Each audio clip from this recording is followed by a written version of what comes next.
नमस्कार दोस्तों, आप सभी का स्वागत है हमारे YouTube channel freedom education of India में। तो दोस्तों, पिछली वीडियो में मैंने आपको बताया था जो अपने पास बाबर का शासन काल रहा था उसकी ट्रिक बताई थी दोस्तों। ट्रिक क्या बताई थी दोस्तों? 19 में आया, 26 में पानी पिया, 27 में खाना खाया, 28 में चंदा लिया, 29 को घर गया और 30 में मर गया। ठीक है, वो ट्रिक मैंने आपको बता दी थी। उससे आपको बाबर का जो शासन रहा था 1926 से 1930 ईस्वी के मध्य, और जो बाबर का आक्रमण रहा था और उसके जो युद्ध रहे थे वो आपको याद हो गए थे। ठीक है, आज अपन उसी के बाद अपने पास जो बाबर का पुत्र आता है, यानी कि बाबर के बाद जो मुगल बादशाह आता है वो हुमायूं आता है। ठीक है, तो हुमायूं की ट्रिक देखेंगे, काफ़ी अच्छी ट्रिक है दोस्तों। हुमायूं आपको अच्छे से इस ट्रिक के माध्यम से याद हो जाएगा।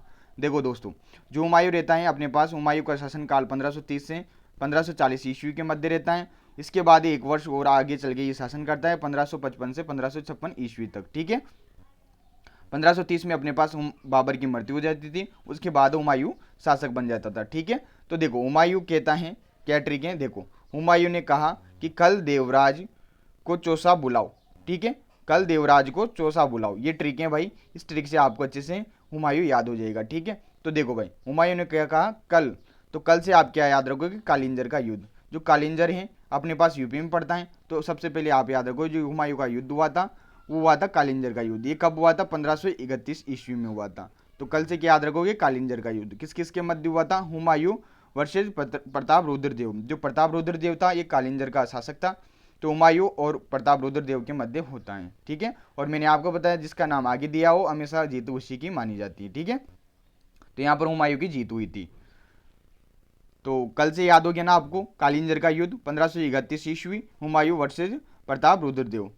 कल देवराज, अब देवराज से आप क्या याद रखोगे? देवरिया या दोराई का युद्ध। ठीक है, जो दोराई का युद्ध हुआ था 1532 ईस्वी में हुआ था हुमायूं और महमूद लोदी के मध्य। तो इसमें हुमायूं की जीत होती है। महमूद लोदी कौन थे? जिसका अपने पास युद्ध बाबर से भी देखने को मिलता है, ये अफगान शासक था।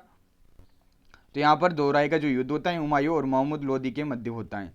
को साइलेंट रखना है, आप चौसा से याद रखना, चौसा का युद्ध, यानी कल देवराज को चौसा बुलाओ। तो चौसा से आप क्या याद रखोगे? चौसा का युद्ध। जो चौसा का युद्ध हुआ था 26 जून 1539 ईस्वी में हुआ था दोस्तों। जो कर्मनाशा नदी है उसी के किनारे हुआ था। जो चौसा का युद्ध हुआ था ये अपने पास शेर खां और हुमायूं के मध्य हुआ था। इसमें शेर खां की विजय होती है और विजय के बाद शेर खां उपाधि धारण करता है दोस्तों शेर शाह सूरी की। तो जो शेर शाह सूरी था दोस्तों उसका मूल नाम क्या था? शेर खां था। ठीक है, इसी चौसा के युद्ध के बाद यह शेर शाह सूरी के नाम से जाना जाता है, यानी उपाधि धारण कर लेता है। और हुमायूं की इसमें हार हो जाती है। हुमायूं को जो अपने पास गंगा नदी पार करवाता है वो निजाम बिस्ती करवाता है। ठीक है, तो निजाम बिस्ती की मदद से हुमायूं गंगा नदी पार करता है। और ऐसा भी कहा जाता है कि निजाम बिस्ती को जो हुमायूं है वो एक दिन का शासक बना देता है। ठीक है, तो आप तो ये याद रखना कि चौसा का जो युद्ध हुआ था शेर खां और हुमायूं के मध्य हुआ था, और इसमें जो शेर खां है यानी कि शेर शाह सूरी हैं इसकी विजय होती है। अब लास्ट अपने नाम बचता है बुलाओ, यानी कल देवराज को चौसा बुलाओ। तो बुलाव से आप क्या याद रखोगे दोस्तों? बिलग्राम का युद्ध, जिसे कन्नौज का युद्ध भी कहते हैं दोस्तों।